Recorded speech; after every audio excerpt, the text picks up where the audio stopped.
Welcome back to another technical deep dive here in the debug zone. Today we're tackling a big question and breaking it down with insights from other users. Hopefully this clears up some misconceptions and helps you get the answer you need. So buckle up, stay a little curious, and let's jump right in.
And that's a wrap.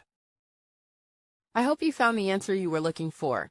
If you did, take a second to hit that subscribe button. It really helps out. And let me know in the comments which solution worked best for you. See you next time in the debug zone.